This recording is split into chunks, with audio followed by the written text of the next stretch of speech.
Қалайсыздар, амансыздар ма? Бүгінгі видеоблогта кереметтей торт пісіретін боламыз. Ең бастысы үйде бар ғана заттардан және де қолжетімді заттардан пісіретін боламыз. Бар жоғы 15 минутта кереметтей торт пісіруге болады. Сенбесеңіз, видеоны соңына дейін қарап шығыңыз. Бізге ең бастысы бұл торттың құпиясы бізде пештің ішінде емес, газдың бетінде табада пісетін болады. Осы табада пісіреміз. Менің каналыма тіркеліп, лайк басып, подписка жасауды ұмытпаңыз. Баршаңызға мың алғыс. Табамыздың іші құрғақ. Ол табаның ішіне 2 штук жұмыртқаны жарып, оның үстіне 150 грамм қант және де 200 миллиграмм сүт құйдым. Сүт те қай түр болса да жарай береді. Және де оның үстіне сүттен кейін 100 миллиграммдай сұйық май құйдым. 220 грамм ұнның кез келген түрі жарай береді. Және де 1 шай қасық жаңа қопсытқышты саламыз. Мен негізінде 1 шай қасықтан кішкене көбіректеу салдым. Өте жақсы болсын деп. Бірінші рет жасап тұрмын, өте керемет шықты. Және де үлкен 2 ас қасықпен какао. Какаоның кез келген түрі жарай береді. Қай түрін алсаңыздар да.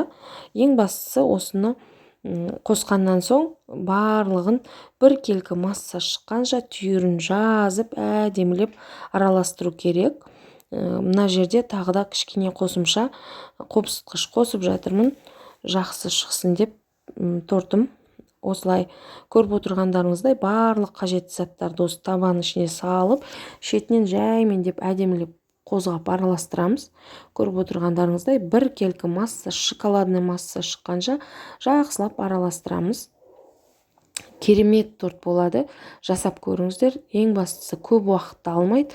Бар жоғы 15 минуттың ішінде піседі. 15 минуттың ішінде піседі және де үйдегі бар заттармен ғана жасай беруге болады. Содан кейін өте дәмді. Жасап көріңіздер. Барлығын осылай әдемі етіп қозғап араластырып аламыз. Түгел түйірі жазылу керек. Және де егерде сіздерде газ плита болатын болса, газды орташа отта пісіресіздер.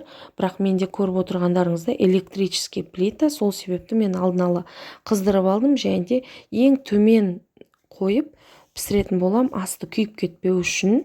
Көріп отырғандарыңыздай 150 грамм молочный шоколадты алып, 4-5 қасық сүтке қосып газда ертіп аламыз да, осылай ыстық күйінше бетіне құямыз.